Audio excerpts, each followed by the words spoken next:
Bienvenue sur Top Invest, la chaîne des top d'investissement. Ici, on parle essentiellement d'entreprises de qualité. Alors, je vais partager avec vous une note d'analyse sur UPS. Donc, on a partagé une sur FedEx il y a quelques temps. Donc là, on va faire la même chose sur UPS. Les notes d'analyse sont basées sur la lecture des rapports financiers et l'écoute des conférences call. D'accord? Ça ne veut pas dire qu'après cette note-ci, vous allez acheter la compagnie ou quoi que ce soit. Non. Allez également lire vos rapports financiers. D'accord? Tirer les conclusions nécessaires. Normalement, je partage ces notes-ci uniquement dans le service Top Premium et uniquement pour les entreprises qui, moi, me semblent sous-évaluées. Donc, si ça vous intéresse, n'hésitez pas à nous rejoindre dans le service Top Premium. OK? Le lien est dans la description de la vidéo. Donc, c'est très important de lire les rapports financiers parce que c'est bien de parler des chiffres, etc. Mais ce qui vous aide à tenir à long terme, c'est la compréhension du business model de l'entreprise et c'est même la compréhension même de, enfin, c'est à peu près non seulement la compréhension du business model, c'est évident, mais également de savoir à peu près où est-ce qu'on se situe par rapport à cette stratégie-là, par rapport à la croissance à long terme, par rapport, voilà, est-ce qu'on a des problèmes temporaires, etc. OK? So, on va lire ça rapidement. United Parcel Services, à savoir UPS, a conclu un accord de principe avec le syndicat Teamster. Donc, si vous vous rappelez bien, on en a parlé sur la vidéo ici concernant FedEx. OK, le fait qu'il y ait à peu près une négociation en cours ici avec les différents syndicats. Pour UPS, c'est signé. Pour FedEx, c'est encore en cours. OK, donc le taux d'employés syndiqués entre FedEx et UPS, donc il y a une grosse différence parce que FedEx a moins d'employés syndiqués par rapport à FedEx, par rapport à UPS. FedEx, c'est plus je pense que c'est plus les pilotes, etc. Alors que UPS, c'est l'ensemble des employés. OK? Donc, le conflit largement médiatisé a été résolu à la mi-juillet, évitant ce qui aurait pu être la grève la plus coûteuse de l'histoire des États-Unis. Et rien que ça. Et c'est pas une blague. Donc, non seulement parce que voilà, FedEx est un maillon essentiel de la logistique aux États-Unis, d'accord? Donc, tout ce qui concerne ici le transport des colis, etc. So, le fait qu'il y ait un ralentissement à ces niveaux-là, ça impacte beaucoup de business. OK? Donc, tout simplement parce que s'il faut maintenant uniquement rediriger tous ces colis-là sur une seule entreprise ou bien sur deux entreprises, les coûts vont augmenter et voilà, ça peut avoir un impact négatif sur la plupart des commerces. D'accord? So, ça démontre à peu près l'importance de la compagnie. D'accord? So, le nouveau contrat convertit tous les chauffeurs de fin de semaine, donc ceux qui travaillent à peu près le week-end, en chauffeurs de colis réguliers à temps plein. Donc, régularisation ici des chauffeurs à temps partiel. Ce qui permet à UPS de programmer les chauffeurs de livraison du mardi au samedi et d'offrir à ses employés un meilleur équilibre entre vie professionnelle et vie privée. Et comme je l'ai souvent dit, c'est très important une entreprise qui traite bien ses employés. C'est très, très important. OK? L'accord a également permis aux employés de bénéficier de meilleures conditions de travail, y compris l'air conditionné dans toutes les nouvelles fourgonnettes de livraison aux États-Unis à partir de 2024. Donc, les nouvelles fourgonnettes, bien sûr. Donc, voilà, ça peut être grisable ici à vous dire qu'il n'y avait pas l'air conditionné, etc. Mais voilà, il fallait que les voitures soient les plus efficientes possibles ici. Donc peut-être ce sont des éléments qu'on supprimait. Et si vous regardez bien, les voitures de FedEx en été, enfin pour ceux qui sont en Amérique du Nord, de UPS, vous allez vous rendre compte qu'il n'y a pas de portière. Il n'y a vraiment pas de portière à l'avant. D'accord? En été, en hiver, c'est un peu différent. Sans doute, il y a le chauffage. OK, mais en été, l'air conditionné devient essentiel. OK, c'est pas parce qu'il n'y a pas de portière qu'il fait pas chaud non plus. Alors, à la fin de la nouvelle convention, le chauffeur UPS moyen à temps plein gagnera environ 170 000 $ par an en salaire et avantages sociaux. Énorme. On a bien parlé de chauffeur, on n'a pas parlé d'un ingénieur. On a parlé de chauffeur. 170 000 $ en salaire plus avantages sociaux. Quant aux employés syndiqués à temps partiel qui travaillent déjà chez UPS, ils gagneront à la fin du contrat 25,75 $ de l'heure tout en bénéficiant de l'ensemble des prestations de soins de santé et de retraite. Et c'est très important les soins de santé. D'accord? C'est très, très important. C'est pas comme en France. Ici, c'est un argument déterminant pour ces entités-là. Donc, vous savez que les employés ici à temps partiel font près de, voilà, vont jusqu'à 25 dollars, 25,75 $ et ont la possibilité d'avoir full, enfin, je sais pas si c'est full, mais ils ont la possibilité d'avoir ici des prestations de soins de santé ainsi que de retraite. Donc, l'accord de principe devrait être ratifié le 22 du mois d'août. Pour le moment, c'est pas encore signé, mais ça a déjà été conclu. On attend juste la signature. Donc, le bruit anticipé des négociations sociales a entraîné des résultats médiocres au deuxième trimestre. Donc, UPS a enregistré une baisse de près de 10% du volume quotidien moyen de colis au cours de la période. Donc, les clients ayant transféré leurs activités à FedEx, au service postal américain et à d'autres transporteurs régionaux en prévision d'une grève.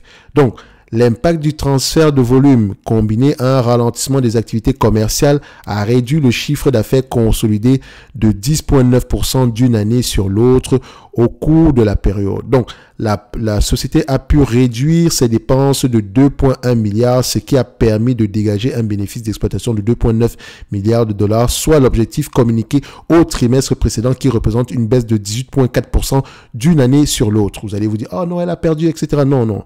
En fait, l'année, il faut pas oublier que le 2021 et 2022 étaient des années exceptionnelles pour ces entreprises-là.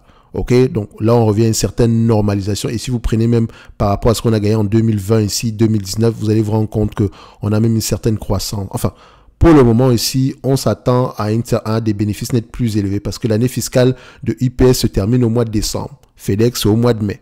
OK? Elles sont pas obligées de faire la même chose de la même façon. Et comme je l'ai dit, les deux elles ne sont pas sur les mêmes. C'est de la logistique, mais FedEx est un peu plus complexe. Et également, FedEx est un peu plus à capital intensif. OK, vous pouvez le voir ici par rapport ici au retour sur investissement des capitaux propres. Vous allez voir ici, enfin, je n'aime pas utiliser capitaux propres, au ROIC tangible ici. Vous allez voir par rapport, si on vient là. Ça, c'est FedEx. D'accord, le Return on Tangible Capital Employed, c'est ça. 8,1%. Enfin, ici, en moyenne, on est sur du 10%. C'est, voilà, limite, c'est correct. D'accord? On souffre en 2023 ici, ça va.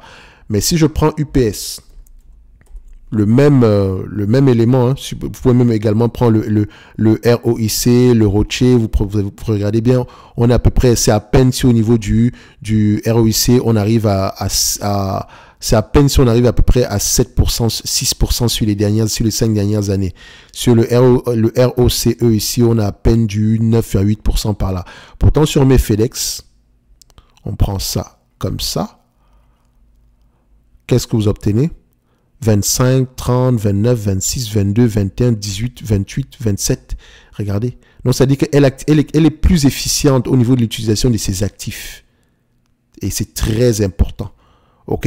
Donc, c'est très, très important.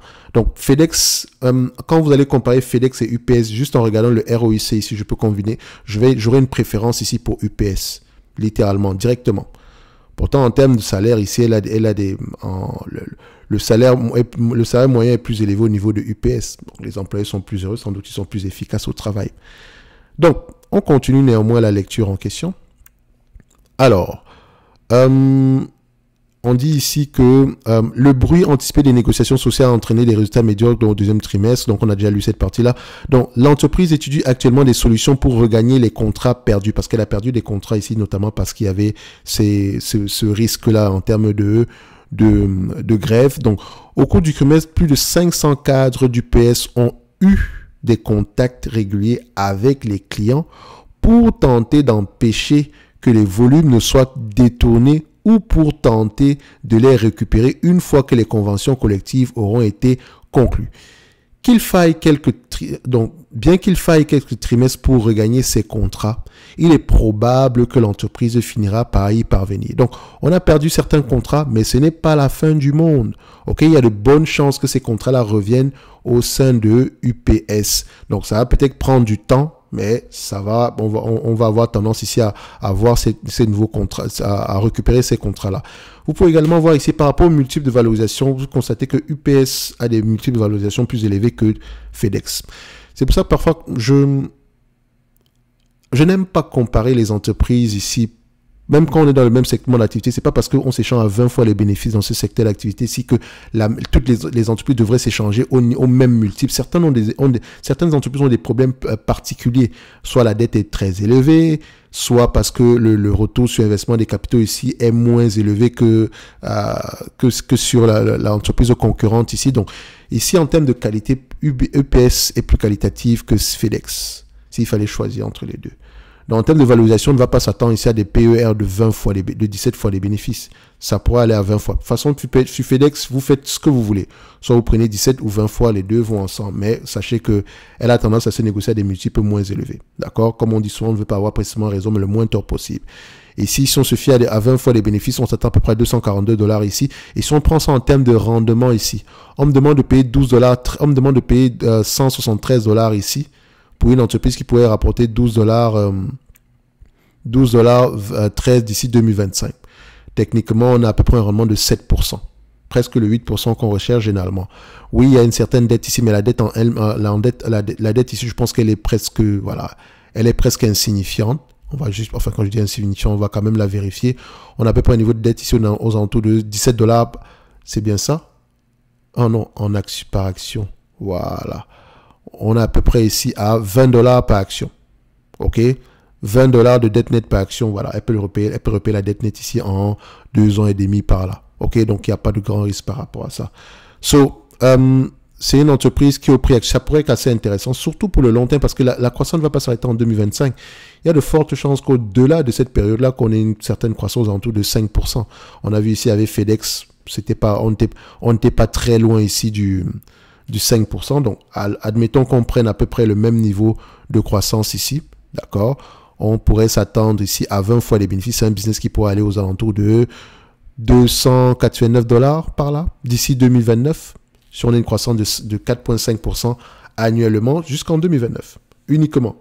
D'accord? Donc, on pourrait s'attendre à $289. Donc, c'est ce qui représente à peu près un rendement moyen de 10,97% ici.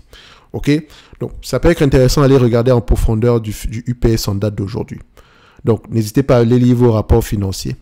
Et également, comme j'ai mentionné, c'est une entreprise qui aura tendance à augmenter les prix, notamment comme elle vient de signer sa convention collective. Et ça, vous allez peut-être le voir en lisant les rapports financiers de FedEx. Ce n'est pas UPS qui va vous mentionner qu'elle va augmenter les prix. Donc, c'est FedEx par rapport au comportement de FedEx, par rapport à ce que les analystes mentionnent, par rapport aux conférences call ici. Vous allez voir qu'on a soulevé ce point-là. C'est pour ça qu'il est important de lire également sur les concurrents.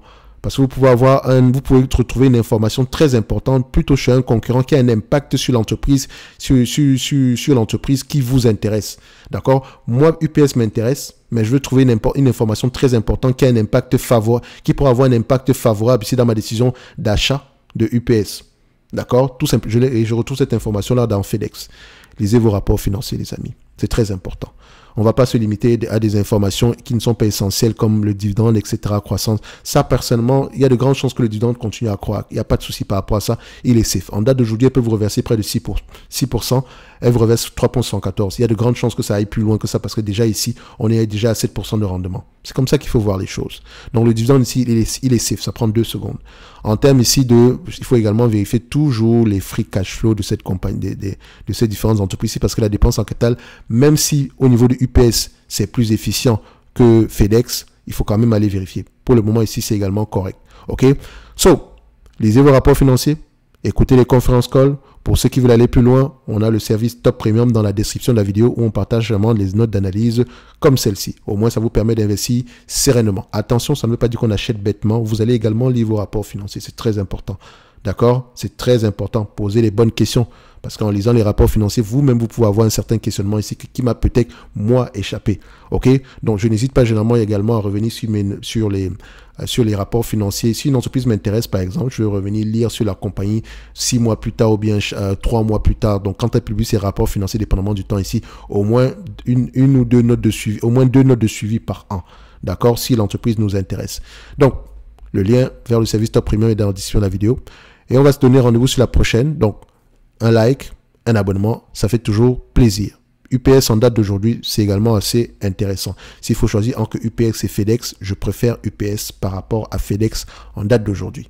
Merci.